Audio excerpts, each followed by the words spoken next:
A superhuman is someone who is self-aware and is always offering their best self to the world.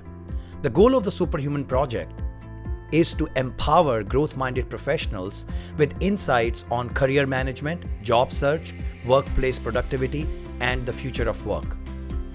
In essence, it's about learning how to become the best version of ourselves. In each episode, I will invite guests from different disciplines and unpack how they achieved their career success, how they became the best version of themselves, and what are they doing to stay on top of their game. Let's jump in.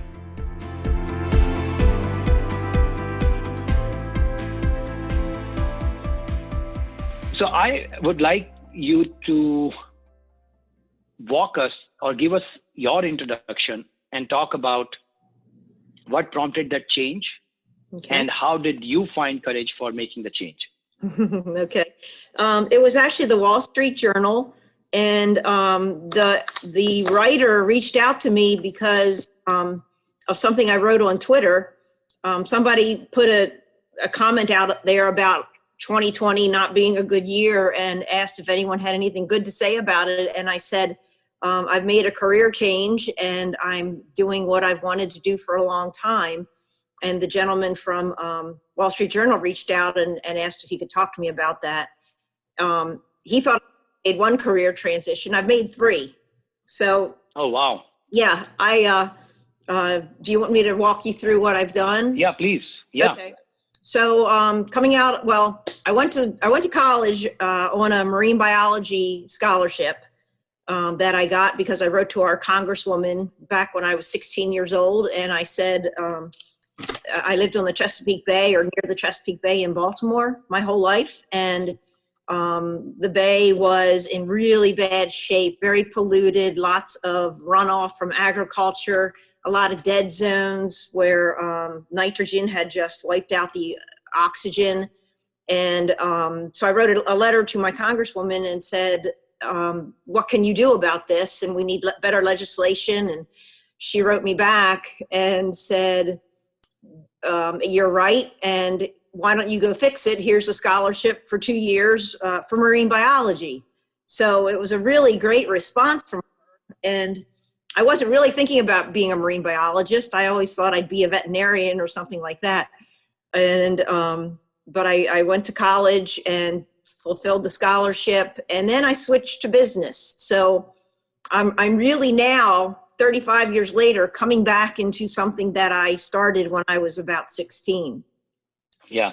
And so coming out of college, I was working for Verizon, our local utility telephone company. I was there for 23 years, and at the end, I was a project manager for national technology projects, and I really enjoyed that. Along the way, I got an MBA from Johns Hopkins in economics, and Verizon paid for it, so it was fantastic. You know, it was a great deal, and I'm still in school. I may always be in school. And it's kind of a hobby for me, but now I'm doing it very purposefully. I'm getting a master's in energy policy and climate, specifically because I know it's something that I need as a credential, and I need to build on all the other skills I've gotten in the corporate world from 30 plus years. I wanted to, for my benefit and to continue to move up the ladder here, have this degree. With Verizon in 2007, I decided to leave. I decided to retire, basically, and that was because my mother had gotten sick, and I was sort of the local kid. I have a brother and a sister that live scattered, across the country, and I was going to have to move to New Jersey for the job, and I wasn't willing to do that.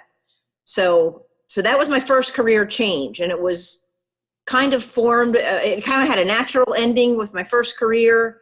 I did not want to take a job away from my family at the time, and I was deciding, I had to figure out what to do, and I really wasn't sure.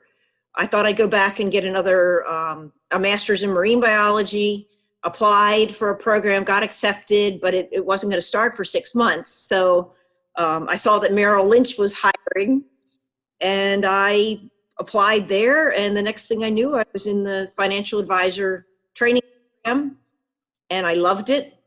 And I was a financial advisor for 12 years after that. And along the way, nothing ever, no plan that I ever made happened the way it was supposed to.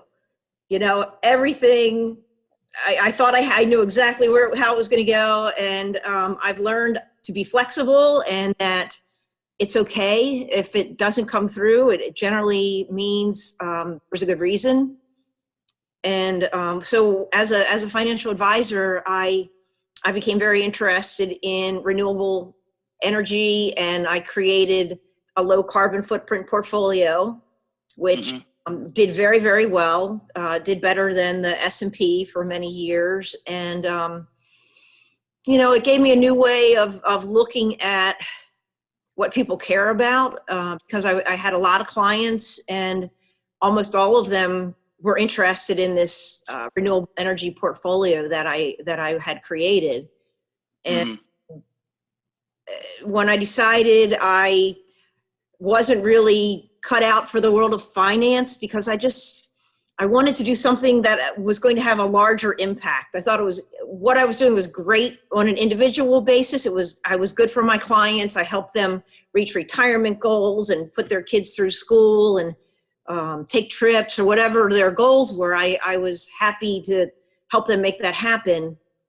But I also felt like this is very small. My impact here is small. And I was looking at what was going on around the world. I've always been a science person, a math person, and I felt like we were not doing enough, especially in the United States, on climate change. And I felt like I wasn't doing enough. And I decided to make a career change again. And that's when I went back to school, started back to school, and I interviewed like crazy. I met everyone I could. And it took about a year and a half. It took longer than I thought to get my third career going, which is now, working on climate change for the Chesapeake Climate Action Network. You have given me so much good information. I was taking notes here, and I would like you to unpack some of the things that you mentioned. Okay. And I believe that these are the traits of superhuman individuals. One, if I heard correctly, you said you always feel like you are part of a school. So you are always open for learning. Like Absolutely. You mentioned how you started with marine biology, and you got a scholarship, and then you moved on to business management, and now you're in your third career. So I think being open to learning or curiosity is one of the key things that is there for all the superhuman individuals. The second thing which really I liked was what you mentioned, like no fear of reaching out. Like you just started with your introduction, you said on Twitter, you responded to this journalist. Likewise, and I totally relate to you because that's how I approach things. You reached out to your local senator and just spoke your mind about the dead zones and all, and the congresswoman you mentioned. So that's another similarity. And then, so my question would be, how do you identify? So, once you understand the different areas that get your attention, so how do you identify, okay, this is something that speaks to me, because you move from marine biology to business management to financial advisor, which are totally different fields, and now back to climate change. So what are the skills in you that you think were transferable? Or I'm trying to just paint the picture in terms of, okay, this is something that always keeps you going. Like for me, I'm always looking for patterns. I look at the world in patterns. For me, it is immaterial what business or industry it is. Every business has a marketing business function, a finance business function, a manufacturing business function. Now, different businesses and industries might call it differently, but I look for such patterns. Right. So what is your way of looking at across these industries, defining your skills or transferable skills, and then pursuing like the way you have pursued? Okay. You know, I guess I don't really feel like my pursuits have been that unrelated. I felt like there was some kind of a logical progression to each of them.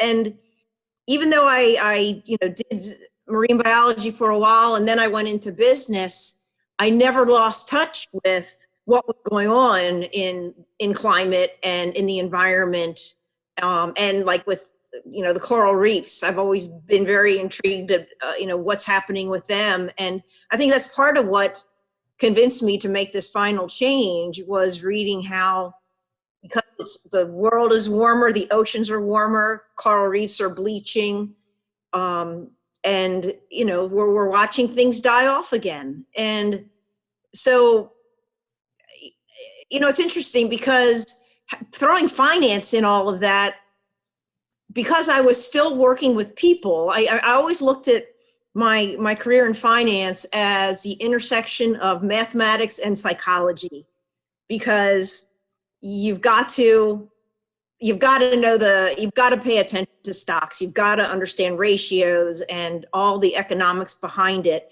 But understanding a person and connecting on a personal level is every bit as important.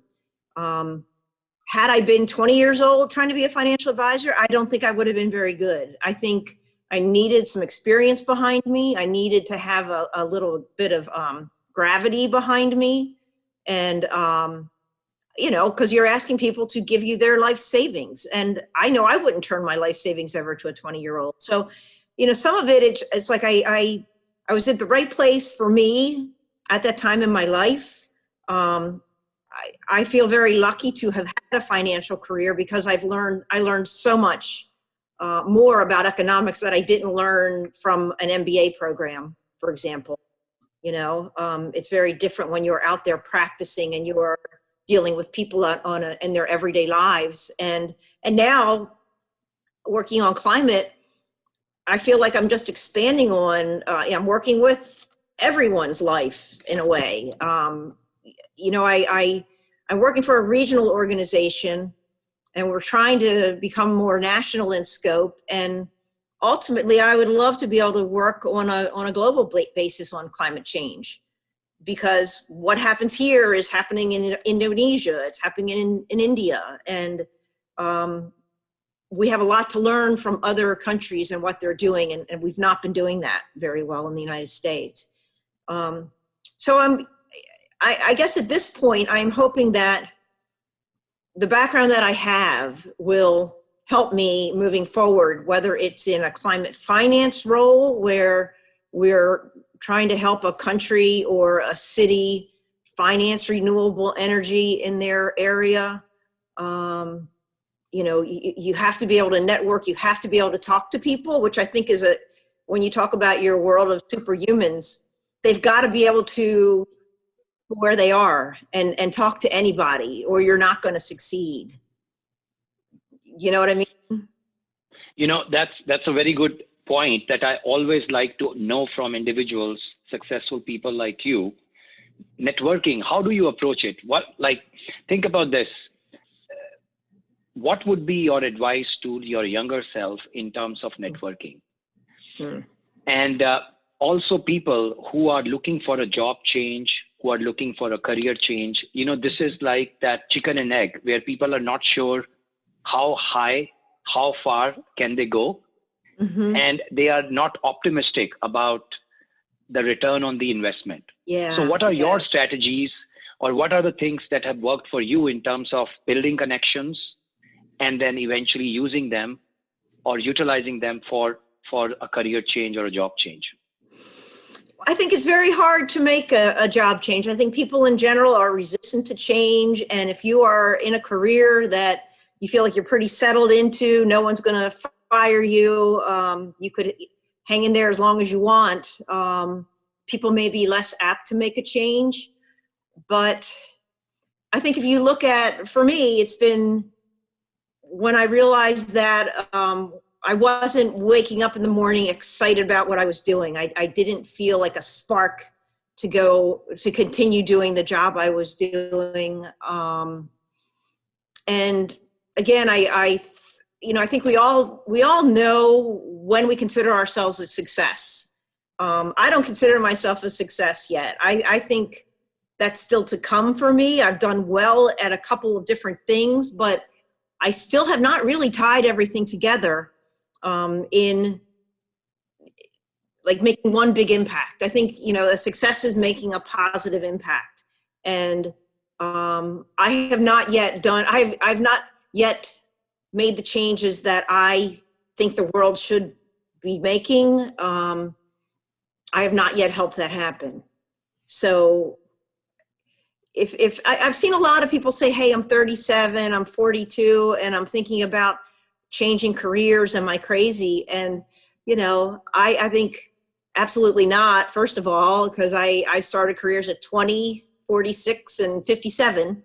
So, I think if you are passionate about what you're doing and have tenacity, don't listen to people that tell you no, because I heard a lot of no's, and I'm sure you did too along the way. And, my inner team of support has been there all along, whatever I've wanted to do. My parents, my brother and my sister, I've only been encouraged by them. So certainly don't listen to the people that tell you you can't do it. And sometimes you have to just keep your head down and work really hard. And it's not an easy thing to do. I will say that. It's career change has never been easy, but it's always been worth it. Yeah, and but what would be your advice, or what's your strategy of reaching out to people you don't know? I think you have nothing to lose. What's the worst that can happen? They can tell you, no, I don't want to talk to you. But I think if you reach out and they can tell your interest is genuine, they will say yes. And I think I said this in that Wall Street Journal article. For a year and a half, I called everyone I could find. I went through LinkedIn profiles. I would reach out to friends of friends. If I knew they did something in the world of climate, I reached out to them and asked for an informational interview, or said, hey, I'm interested in your organization. Are you willing to talk to me about it? Or are you willing to talk to me about what you do?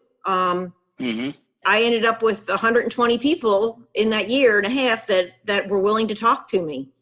And so I spanned a lot of great organizations, a lot of different climate organizations that are out there. World Wildlife Fund, World Resources, Rocky Mountain, and then even local government contacts, local energy utility people. I found that almost everyone was willing to talk to me for half an hour, and what I learned from all of them was these are my tribe. These are the people I relate to, I am comfortable with. If anything, it just solidified my desire to happen. So as far as reaching out to people you don't know, if they say no, so what? It doesn't hurt you personally. I guess that's one of the lessons. Don't take it personally. No, I really love it. This is something really good, especially being from a sales background. I started back cold calling to people. Okay. And I think this is very intriguing to me also, when you said you reached out to people through LinkedIn and different channels, and you were able to get 120 people, and those interactions help you confirm your interest in the cause of the climate, which is very interesting. So if you were to do that exercise again, and let's say you want to switch back or go to some other career, what are the learnings that you have had by cold calling or reaching out to these contacts in terms of fast forwarding? If you wanted to do it fast, instead of spending 1 year, you wanted to achieve something real quick, maybe in a month or 2 months, what would you like to do, or what is it that Is there any part of that that you would focus more on? Honestly, I don't know that you can do it in a month or 2 months. I felt like I was working it really hard, networking hard for a year and a half. And ultimately it was through someone I met that I ended up getting the job I got. I think you can throw 1,000 resumes out there, but I think we know if you don't have a personal contact there, it's hard to get in front of someone right now. So if you were looking to change quickly, I would say, figure out, really target what you're looking for and try to get people in that organization to talk to you. Before the pandemic hit, I had set a goal for myself of at least 2 nights a week. I would find a group in the DC area that met and talked about climate. It could have been a green drinks group of DC. There's an eco business group in DC. I moved from Delaware to Washington, D.C. So, I would look at what is available to you locally, what resources there are, get involved. There's 1,000 meetings going on right now, I know, in the world of climate, and I would assume other industries as well, where because everything is virtual, you really have more opportunity to meet more people. You don't have to travel. There's a lot to be said. If right now is when you're looking to make a career move, you have time to do a little research and find some listservs to get on, meet with people one-on-one over Zoom, or like I said, get involved in some of these weekly or monthly meetings going on. I think you need to create a personal connection to get ahead, to get the job you want. No, yeah, this is very helpful. So follow up to that. What are your sources of finding these groups? You said something called listserv. Are there any particular sites that people can go to check out their interest groups, or is it just the usual stuff? I think I just Googled things for a while, climate or sustainability, there, and see what comes up in your local area. And that's really how I initially got involved. I was working with a group in Rehoboth Beach, Delaware, where I was living, and it was a citizens climate lobby group. And the first meeting was only 4 of us, and I think it was in February a couple of years ago, and we met in a Starbucks, and next thing we knew, we had arranged a movie night that had 80 people attend, and it just kind of, we were all very excited about the opportunity of what we could do and what we could get going in the area. And it very quickly kind of took on a life of its own. So either, do something like that where you kind of get it started, or find something like that near you. It's the best way to learn. I had people who really took me in under their wing and helped me out. Everyone I met was very kind also. So, I felt like I found the right place. No, this is great. So I believe when you are switching careers or you are exploring a different field altogether, this approach always helps, reaching out to people, talking to them in that particular profession. But do you think that spending the time on informational interviews for 1 year, also you started talking like them? Like you started using more their language, started talking like them, and that helped you with your interview process? Yes, that's an excellent point. Like any industry, the climate change industry is full of lingo and acronyms, and acronyms. Yeah, absolutely. I don't think I did understand what people were talking about in the beginning, but again, that's when education comes in, and there's a lot of things you can do online. One of the great climate scientists offered a 9-week class for free. So I took that online and I learned all the science behind it. I went to climate reality leadership training, and which is the Al Gore initiative. And I went to Atlanta. It was 3 days. I met a lot of people there and added to contacts in that way. So yeah, I think if you research what's going on in whatever field it is you care about, you can find a place, something like that, that you can maybe make a lot of progress quickly, right? So you're not just doing one person at a time, a couple people a week. You can, if you can find an event like that where you can reach a bunch of people, a convention, or, like the climate reality training. There were 1,800 of us in Atlanta. So that was a real good kickstart as well. Mm-hmm. So moving on, I would like to understand from you, like during the past so many years of your career, throughout these job changes, what is that one big idea or concept that changed you forever? Which made you a different person in terms of how you work, how you start your day, and how you approach things? An interesting thing, and you as a singer and an IT guy can relate to this. There's a book called Drawing on the Right Side of the Brain, and it talks about how people who are very logical tend to use the left side, and very creative people use the right side, and that there's no reason you can't use both sides. I'm left-handed, so technically that means I'm right-brained. But, I've found that to incorporate kind of the nuts and bolts of things, the sort of the wonky side of things with the creative side has always worked well for me. I like to write.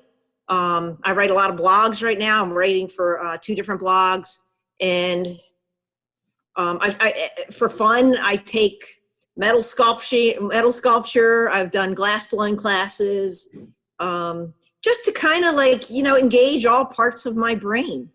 And I think that has been important, to not think that you are limited in any way. I think if you have an interest in it, it's worth pursuing. And these things are not expensive to do, Writing's big for me. I put a lot of stock in being able to write and being able to communicate well. I think any in the world of superhumans, you're going to have to be a good communicator.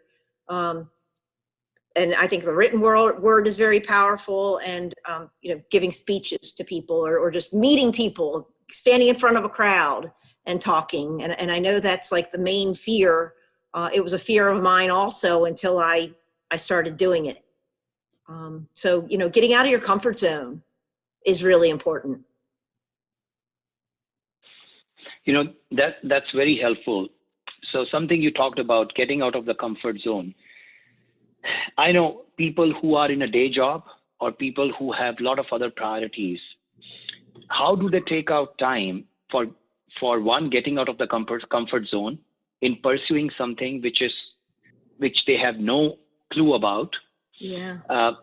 And at the same time, if you could just weave this all in the umbrella of time management, given that we have moving priorities, we have all kinds of things. And now since the pandemic, a lot of folks are working from home. So home and work, there is no division between workplace and home. So, so how are you what would be your advice for managing time, and then taking out time out of your comfort zone and exploring these other areas that you talk about? Okay. I think it's hard. I think it's very hard for a lot of people if you are working and I have a friend who has a few small children at home and is working full time, and doesn't think she ever has a spare minute. And that's, very possibly how it is. For me, I moved in last January back up to DC, and decided to go to school. And in a way, it has worked out perfectly for me, because I'm not traveling right now. I can't travel right now. So with my day job, I'm on the phone a lot. I'm on Zoom all day, and it's very, interactive from, it's remotely interactive. It's just me in my apartment, but I do interact with a lot of people. And then at night, I tend to do my schoolwork. I do my writing, I research, whatever it is I need to do on that. And I think the only way you can do it is through just time management. And if you are at home with a family, you're going to need someone that will support you in raising the kids, or you have to split up your time to make sure everything's being accounted for. But people have been getting up at 3 a.m., 4 a.m. forever to get a workout in before their day starts, or else they squeeze it in at night. It's like it has to be something that you make a priority and make the time for. And that's kind of a test to how much do you want this? How much are you willing to sacrifice? Mm-hmm. And what's given managing multiple priorities and exploring these different interests, what is your idea of fitness? How important that is, and what is your advice for people who maybe they do not have any time for doing any kind of exercise, meditation, or whatever? What keeps you or helps you maintain your sanity? Okay. The only way I stay sane is to get outside, and I'm a bicyclist. So for the first 6 months of the pandemic, I was able to get out almost every day and get a bike ride in. Rock Creek Park in DC is in my backyard. So I could ride into DC. I could ride out to there's a really pretty outdoor garden area about 10 miles away. So I could ride up there, and I think you just have to make time for it.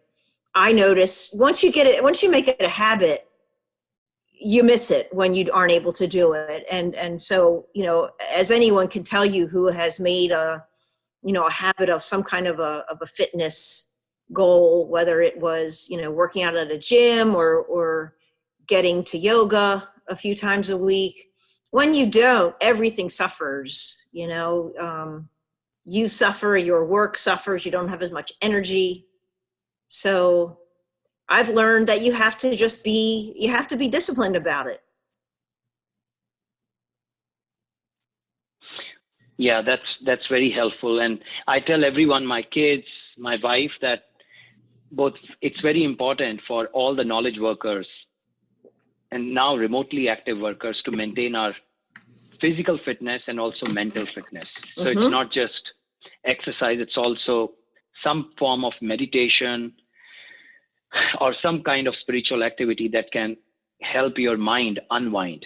Right. Not just sitting in front of a screen and just watching random videos. Right.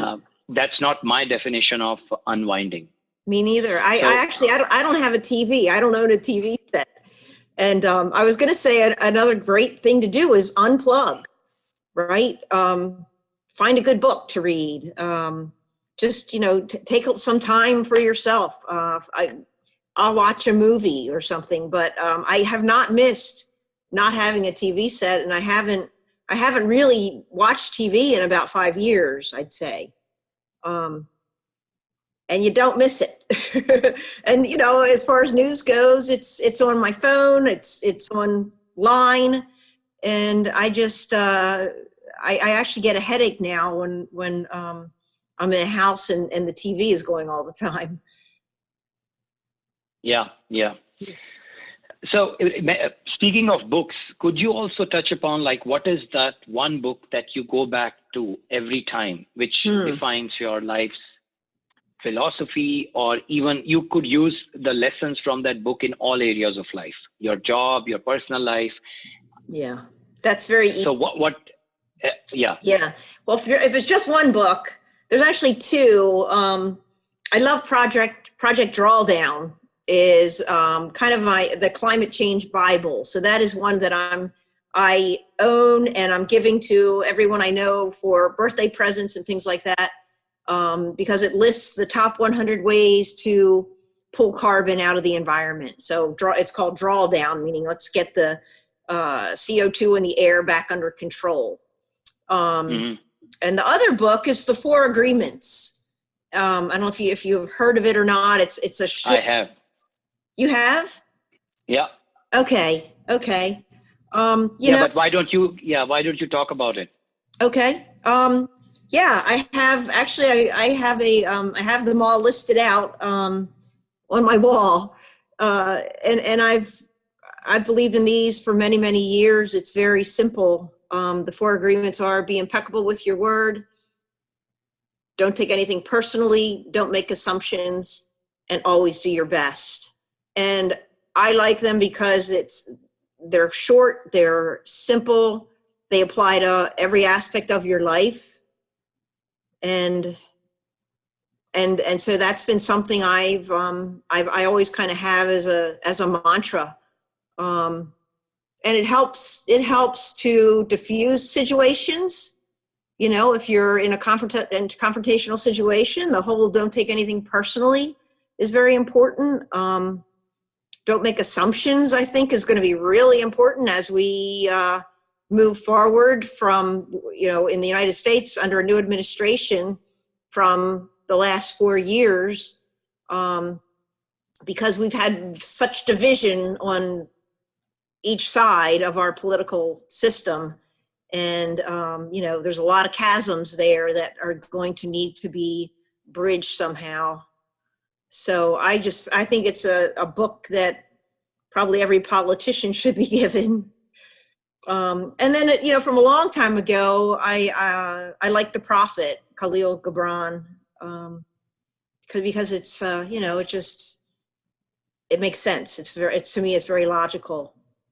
But yeah, I would say The Four Agreements has been a favorite for a long time.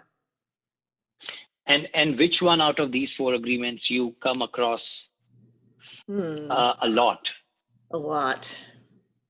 I like be impeccable with your word. I like that. To always try to speak your truth. It is hard to do. I think all of this, it's a work in progress. And then, of course, don't take anything personally is hard, especially when people will tell you you're crazy if you are trying to change careers or trying to do something different or picking up and doing something new, moving somewhere new. You cannot let other people hold you back. Mm-hmm. So before we conclude, I have two more questions for you. One is more about something related to four agreements. So I was thinking, if somebody who is practicing these four agreements, I'm sure you would have bumped and faced some failures. So if you could share an example of a failure that made you maybe unlearn some of the principles and change your way of thinking forever. So if you could share, like, what was the failure? How did it change your thinking? If you could share about it.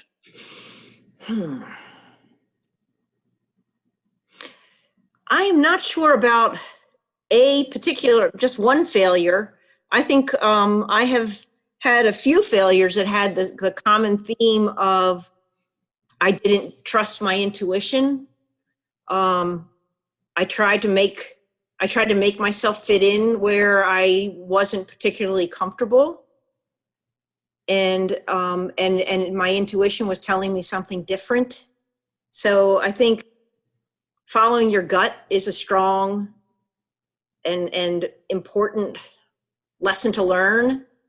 I think we tend to think through things as humans. I think we want to believe we have the answer, and whether in relationships or in a career path, we want to make it work, and we're determined to make it work. And it could be making us sick. It could be making us physically, mentally, emotionally unwell, or not feel very good.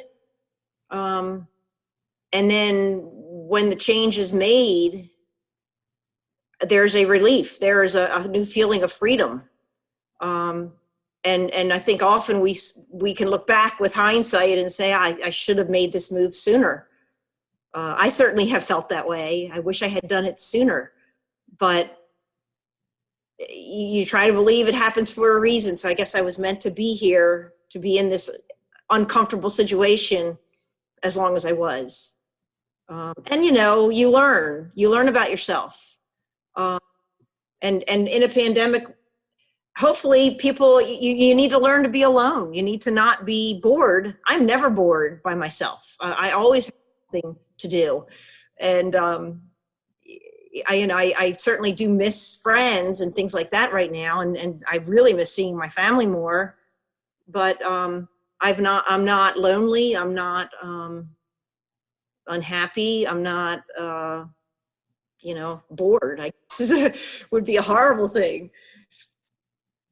Yeah, you know what? That's what I also talk about myself. I never get bored. I enjoy my company. That's fantastic. Good. My wife thinks I'm crazy, but I think that's about probably one of the traits of superhuman people. Yeah.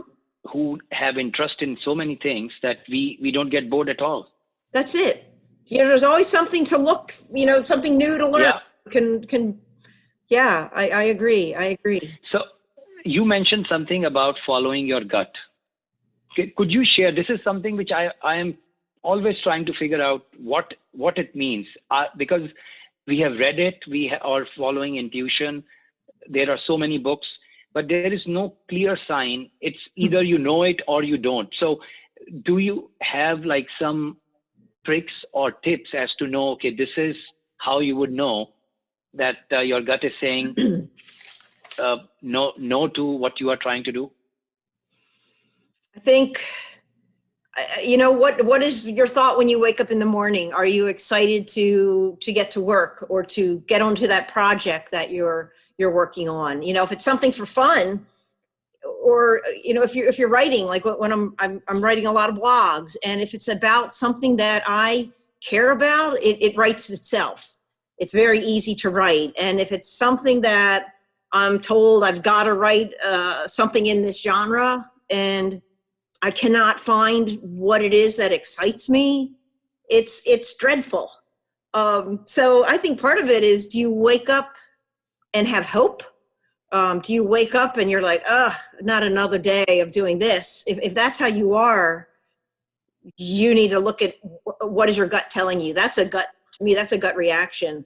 Either looking forward with hope and potential, or it being heavy and difficult. I think that's a clear clue right there. No, yeah, I love the definition of feeling about fun. Like you mentioned, my spiritual teacher, Dr. Wayne Dyer, used to say this. That when he wakes up in the morning, he writes. He says he's just a medium for writing, and it just comes and it writes by itself. Wow. So and that's what probably my definition of working from the heart is, where you feel good. You feel that excitement when we used to feel when we were a kid about a play or any game. That's how it should feel, where you don't feel bored at all. So that's very helpful. So my last question is about something that you mentioned earlier about not pausing or not calling it a success yet. You said you have to tie everything together. So I would like to know more about what is your definition of that tying everything together. What is that North Star that you have in mind? I like the North Star. I think I will know it when I find it. I'm sure I will. Just where I feel like this is where I was meant to be, and everything is clicking. I feel like, when I feel like I'm using all the background that I have, the financial part and caring about the climate and communication. If I could find that sweet spot that ties everything that I enjoy together, and I'm getting there. I look at, the education I'm getting as a step along the path to getting to that sweet spot. I don't know for sure that I'm going to find it, but my belief is that I will. And my belief is that I'm getting closer to it by the actions I'm taking today. Cool. So thank you so much for your time. Thank you, Amul. Took a lot of notes here, and Okay. there are so many learnings personally for me, and I'm sure for the listeners of the Superhuman Project. So in case somebody who is listening to this podcast and they want to get back in touch with you, what is the best way to do that? Well, they can, I guess, reach out to me on email is fine. I'm Janet Redman at Comcast.net. On Twitter, I am at Janet K. Redman, Redman. I don't want to give my phone number out, but yeah, those are two good ways to find me. I'm on LinkedIn as well. So, I was about to mention that. Yeah. Yeah. So absolutely, I welcome. I love when people reach out. And after all the people that were so kind to me, I am very willing to pay it forward and help out as well. Cool. Thank you so much for your time today, Janet. Thank you so much. Thank you for reaching out to me. I really appreciate this.